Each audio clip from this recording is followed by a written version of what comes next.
Hi, and welcome back after lunch. So my name is Professor Rochelle Dessa, and I am a professor of antimicrobial biomaterials at the University of Liverpool. So what I'm going to be talking to you about today is a bit of the research that we undertake in my lab, and my lab really focuses on trying to fight infections using alternatives to antimicrobials. So we'll start a little bit with a bit of an introduction into why it's important to look for alternatives to antimicrobials, and then we'll go on to show you some of the examples of the technologies that we have developed in my lab. Antimicrobial resistance, you've heard about it all throughout this conference, but it is one of the major driving forces for quite a lot of the research in terms of infection control technology that goes on today.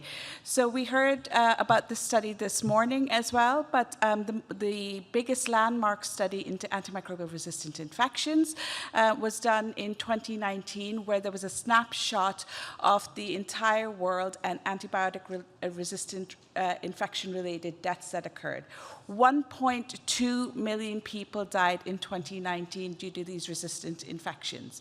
That accounts for about 3,500 people a day that die from these infections, and this number is said to be underestimated because of low reporting in low to middle income countries. In 2016, the O'Neill report was produced, which said that if we don't find solutions to be able to treat these drug-resistant infections, by the year 2050, 10 million people a year can die from antibiotic-resistant infections, and that will supersede cancer, and it will be the #1 cause of healthcare-related mortalities. So I hope I've scared you enough with all the numbers to begin with. Although the statistics are quite dire, there's lots of different labs around the world that are working on trying to find solutions. So if we take a step back into why this has become a problem, antibiotics were discovered about 100 years ago, and ever since the discovery of penicillin in 1928, just a mere 12 years later, the first drug-resistant bugs were first bacteria developed resistance to penicillin. And for every new class of antibiotics that have been discovered ever since, you have drug-resistant bacteria or microorganisms that have developed as a consequence to these classes of antibiotics. But what is more scary about this timeline actually is that if you see in the last sort of 30 to 40 years, there have been no new developments of antibiotics. The pipeline has gone quite dry in the last 3 to 4 decades. The reason for this is that it doesn't make money. So Big Pharma really got out of developing antibiotics because they are interested, obviously, in the research and development, but they're also interested in a profit margin. And while drugs for cancer, for diabetes, chronic conditions, you take these drugs for continuously for the rest of your life, they have a more significant profit margin than antibiotics. You take antibiotics for a week, you get better, and bacteria can become resistant, so these drugs can become obsolete. So the drive for pharma to be able to develop these types of drugs became quite low, and so this is what happened to the pipeline in the last 3 to 4 decades. We were living in terms of a medical breakthrough. Life expectancy went up, everything was going really well, and then the research and development really stopped, and it's picking up again, but we have to be able to find new solutions that are not just antibiotics and new ways to fight bacteria. But it's not all doom and gloom, because antibiotics are just one way of being able to fight bacteria. There's lots of different solutions. Bacteria have been around for millennia, but so have different organisms, plants, animals, and they have been fighting and living with bacteria for all of this time. And so all we have to do as scientists is actually go out into nature and find the solutions that exist in nature and be able to sort of reverse engineer those solutions so that we can use them in different types of settings to be able to treat and fight against drug-resistant bacteria. So within my lab, this is where we come in. We do a lot of development of alternatives to antimicrobials that have been inspired by nature. We work with four classes of antimicrobials. We work with nitric oxide, which is where most of our research sits. Nitric oxide is produced by our own body as a first line of defense against any invading pathogens. We work with antimicrobial peptides. Antimicrobial peptides are produced by all plants and animals, and they are another line of defense against invading pathogens. We work with naturally occurring antimicrobial metals, such as silver and copper, and we also work with synthetic analogs of antimicrobial peptides. So our lab is about using these compounds and also being able to deliver them. Because a lot of these compounds, nitric oxide, for example, is a gas, so being able to deliver is where the challenge lies. So can you encapsulate it? Can you tether it onto whatever material that you want to be able to use and be able to deliver it in a controlled and sustained way to be able to treat an infection? The same with the peptides, the same with the metals, and the same with the synthetic analogs. And we worked on a wide range of different technologies, from medical devices to coatings to paints, and I wish I'd actually brought in a slide about paints, but we were looking more at industrial applications, and membranes. So most of my lab focuses on developing treatments for biomedical infections, but we also look at some of the trying to, laterally use our technologies for industrial type applications. So I'll give you a whirlwind tour of some of the technologies that we have developed within my lab. So, as I said, most of our work is based on developing nitric oxide as an antimicrobial and being able to deliver it to treat different types of infections. Nitric oxide is a really interesting molecule. It was named Molecule of the Year in 1992. I don't know what the competition was to get that. But it also won the Nobel Prize a couple of years later. And the reason that it's such an important molecule is that it's responsible for so many different functions in your body. It has functions in wound repair, neurotransmission, vasodilation, platelet aggregation, but its capability that we are most interested in my lab is its antimicrobial function. And so we want to be able to study nitric oxide and see how we can use it to treat different types of infections. So just a little bit of a background in nitric oxide. I won't belabor the point too much, but as I said, it's one of the first things your body does when you have an invading pathogen. So in the body, what happens is you have your amino acid L-arginine. When you have an invading pathogen, this breaks down by enzymes called nitric oxide synthase enzymes and produces nitric oxide, which is a gas. And this nitric oxide, because it's a small molecule gas, can quite easily cross membranes into pathogens and kill pathogens quite easily.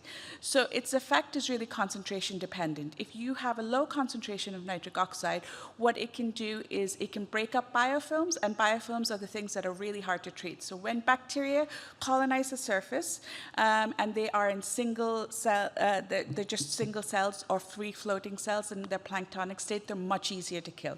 Once they form these biofilm communities, they're much more difficult to kill. So nitric oxide in low concentrations can disrupt these biofilms so that you can use another agent in a stewardship type approach to be able to kill the infection. In larger concentrations, it's bactericidal on its own, and it reacts with reactive oxygen species that are present in your body to create reactive nitrogen species, and then it attacks any pathogen. And because it is involved with quite a lot of processes that I have listed there, it doesn't work like antibiotics do. Antibiotics just work in one way, and that's why it's easy for bacteria to be able to develop resistance, because it's only one method that the bacteria has to overcome. Because this is lots of different things happening to the bacteria, it's very difficult for it to develop resistance. I won't go into any of the chemistry, but we use two synthetic donors to be able to deliver nitric oxide. And these two synthetic donors have different release mechanisms. One is released by light and heat and metal ions, and the other one just spontaneous releases under physiological conditions. So I'll have a quick walk through some of the technologies that we have developed. As I said, most of our stuff is for biomedical type of infections. So this platform that we have developed are called hydrogels. So hydrogels are a polymeric material, as the name sounds. They're water-liking, and they're good for being able to use for things like contact lenses or wound dressings, because they have that moisture retention capability. So we've developed two different types of hydrogel type technologies, one for treating ocular surface infections and one for treating skin infections. So in terms of the ocular surface infection, we were interested in being able to treat microbial keratitis. Microbial keratitis is a serious sight-threatening infection where if you get this infection, depending on the causative organism, it can look quite different. And I'm sorry for the pictures, especially after lunch.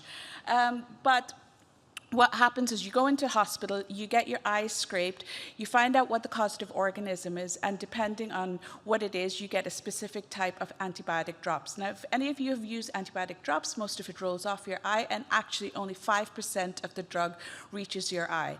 So what we wanted to be able to do is have a longer lasting platform that can deliver nitric oxide to be able to treat this infection. So we created, with collaborators in Eye and Vision Science in Liverpool, this contact lens bandage is what we called it. We tethered nitric oxide to it, and we controlled the release such that it could deliver nitric oxide at the dose we wanted to and at the rate we wanted to be able to do it. It was able to completely kill off all the Staphylococcus aureus infection, which is the one on your left, and it was able to significantly reduce 5-log reduction in the Pseudomonas aeruginosa infection. And our materials performed much better than when we had embedded penicillin into the contact lenses. All of these materials that we developed had no cytotoxicity to corneal epithelial cells, and they didn't affect any of the tight junctions either. So we thought, okay, this works for eyes. So, can we develop the same type of material for skin? Now, skin wounds can be quite complicated because there's not only the infection to consider, but there's also the skin barrier function. And if you affect the skin barrier function, this makes a wound much more difficult to heal, especially once an infection takes hold. So we wanted to see if nitric oxide can have more than one role, that antimicrobial role. We know that it can kill off an infection, and the materials we showed have been able to kill off the infection. But what these materials we tested for is we wanted to see if they can reduce the virulence of the bacteria. So bacteria, the bacteria that lives on your skin, one of the predominant bacteria is Staphylococcus aureus, and when it becomes more pathogenic, what it does is it releases proteases that break down your skin barrier function and make it more difficult to heal. So what we found with this study was that nitric oxide not only reduces the infection, but also inactivates these proteases, and it doesn't let the bacteria destroy the skin barrier function. So it had that dual role in this study. So it got us quite interested in skin wound healing, and so we wanted to develop dressings that could be more tailored for different types of wounds and being able to release the antimicrobial at that concentration that we wanted to. So we use electrospinning, which creates nanofibrous type of materials that are great for dressings, but these type of nanofibrous materials can also be used for things like air filters, masks, and different things. So the technology is transferable to lots of different applications. This is just an example of it being used for skin wound healing. So we had we developed these 5 formulations of this antimicrobial sorry, the video hasn't come out well. We've developed these 5 formulations of this nanofibrous advanced dressing with nitric oxide, and we found that they have been able to target the infection, reduce it by about 1.5 log of Staph aureus and E. coli, and it also doesn't hinder the wound healing process. So it only reduces it by 1.5 log. So where we are in the process of this technology is trying to increase that concentration but retain that non-cytotoxic effect. And we've been able to push the concentration of nitric oxide such that it reduces the MRSA and Pseudomonas completely, the infection completely, and these materials are also non-cytotoxic. So moving on we've gone from hydrogels to fibers, and what I want to talk to you about is the next stage of what we did was surfaces. So we were interested in developing materials that we could apply to metallic surfaces. And in this case, we looked at orthopedic implants. Titanium is the material that's used most commonly for orthopedic implants. It's got great mechanical properties, not corrosive, load-bearing properties, but the thing that can cause failure of these type of implants is that you have poor integration of into the tissue, or you have failure due to an infection. So we wanted to see if we can create a dual surface that allows for this integration as well as prevents the infection. So what we did was we took our titanium, we added a silane layer with an amino end group, so nitrogen on the end. We know that osteoblasts are bone cells like this, and they grow quite prolifically on these type of surfaces. And then we attached our nitric oxide onto the top of those coatings. So the idea here is that once the nitric oxide is released, kills off the infection, then you'll have a material that encourages bone integration. And what we found was we were able to develop surfaces on the right that did reduce the infection and had cells that were growing on the surface and growing into the phenotype or into an osteoblast lineage. So they would eventually become bone integrative implants. So this type of material, where we have been able to develop surface coatings, can, as I said, also be applied for other type of applications. The technology laterally can go across not just metallic implants, but we can also put this type of technology onto plastics and other types of not just medical devices or implant type materials. We're also looking at porous titanium implants. So we've been doing all of this stuff in the lab, and then COVID hit about 5 years ago. So we thought, just like quite a lot of people who had developed, who were working in the antibacterial space, we thought, can our technologies be applied for COVID? And can we develop materials that can fight the SARS-CoV-2 virus and can prevent infections in hospitals from being transmitted from a COVID-positive patient to a healthcare worker, for example. So what we did was we took our nitric oxide surfaces and we embedded nitric oxide in different amounts into a coating that can be applied on different surfaces. And that's just different concentrations, 2-weight, a 4-weight with a coating on top, and a 4-weight without a coating on top of our nitric oxide in these materials. So we looked at the antibacterial response and the anti-COVID response of these type of materials, and what we found was that when we looked at MRSA, we were able to, at 24 hours, with our best material, completely eradicate the infection for free-floating bacteria, so that is planktonic bacteria. And we were also able to have a 4-log reduction, so it's a significant 99.99% reduction in the amount of biofilm bacteria, which is much more harder to kill. We looked at Pseudomonas aeruginosa. Next, Pseudomonas aeruginosa is much more difficult to kill than Staphylococcus aureus. It's one of the, what we found is, especially in terms of nitric oxide, it is one of the more difficult ones to kill. And that's because Pseudomonas aeruginosa has a slime layer around it, and the slime layer tends to scavenge different antimicrobial agents, especially as we're working with just a gas.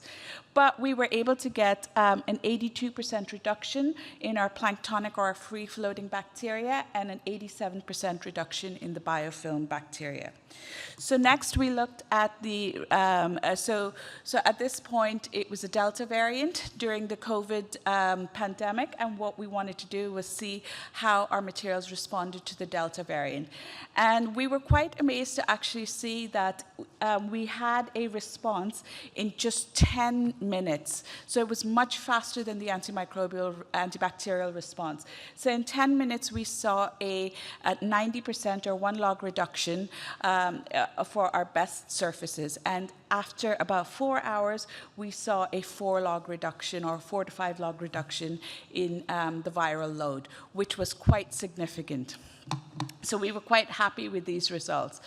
As the pandemic progressed, it became the Omicron variant, and we wanted to see, does the effect hold as well for the Omicron variant? And what we saw was that now we weren't getting the same effect in 10 minutes. It was taking slightly longer to have an effect, but we did see a 4-log reduction after 4 hours.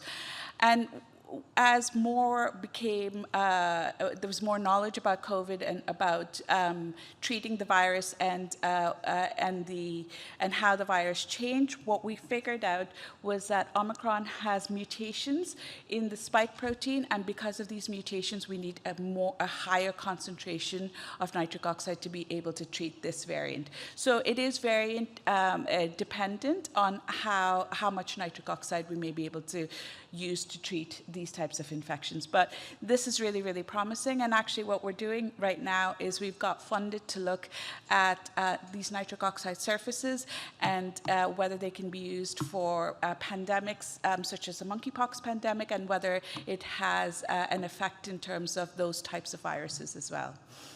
So we work with a lot of this with the Liverpool School of Tropical Medicine, because they have a high containment lab facility that can look at all these class 3 viruses. Okay. But it got us really interested in, and this is where we're sitting right now, it got us really interested in developing therapeutics for respiratory infections. And so we've taken some of this technology and seen now whether we can go smaller from a surface into a nanoparticle that can be used to treat respiratory infections. Things from pneumonia, bronchitis, things in the lower respiratory tract, and COVID. We've developed gelatin nanoparticles, and so these nanoparticles are quite similar to the flu vaccine that's given to kids. It's made out of the same thing, so it should be quite easy. Well, not easy. It should be more. It should be able to go through regulations slightly easier, slightly. But the idea was we use the same type of materials that is used to that's already in use right now, so gelatin nanoparticles, and we tethered nitric oxide to these materials. And we started looking at the same type of bacteria that we look at, but we also wanted to look at how how our materials respond to fungi as well. And we're getting more and more interested in also looking at antifungal response. And this formulation was able to kill all 3 different species of all 3 different organisms: E. coli, Staphylococcus aureus, and Candida albicans. We're also looking at how these materials, these nanoparticles, can be inhaled, because the aerosolization parameters are quite important. For it to go into the lung, it needs to be a certain size in a nebulized formulation, and we're optimizing that currently and looking at how these perform in different biologically complex solutions like artificial mucus, bronchial lavage, and nasal washes. So that is nitric oxide in a nutshell. I'll give you 1 or 2 more examples of just some of the other technologies that we have. So this is some work we have on antimicrobial peptides. As I said, antimicrobial peptides are found in every plant and animal, and there are about 3,000 peptides discovered to date. But these peptides, the problem with them and being able to use them is that they're quite toxic. They're quite toxic to bacteria, but they're quite toxic to us too. So there's only 12 that are in clinical use, because most of them are quite toxic.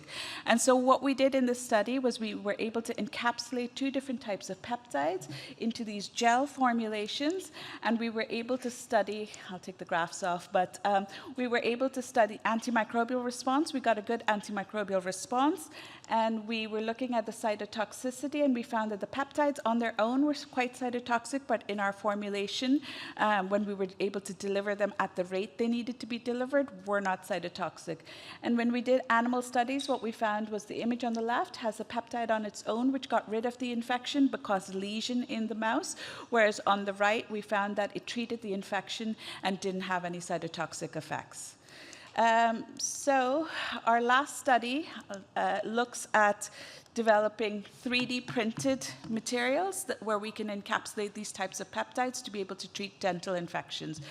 And the idea here is to be able to develop 3D printed materials that can be printed into, say if you have a defect in your tooth and you need to be able to disinfect the root canal, for example, you can take an image of that defect and print it into the exact shape and then insert the material in and clean off the infection. And so we've been able to develop these type of materials that have been antimicrobial, and we've moved on to synthetic analogues called quaternary ammonium compounds because they're more robust than peptides, and we've tested them against a variety of different dental pathogens, and we found that we've been able to develop a platform that has been able to be effective against treating endodontic type of infections. Sorry, that's a big whirlwind, and finish in a minute to go, I think, into what my lab does. So there's a lot we do in terms of biomedical infections. We're also moving into looking at developing some of these types of materials into paints and things like that, and looking at reducing the spread of infections in hospitals and on hospital surfaces. But I wanted to show you some of our more developed technologies today. I'd like to thank my collaborators that have worked with me throughout the years, and my group in Liverpool. And thank you for your attention.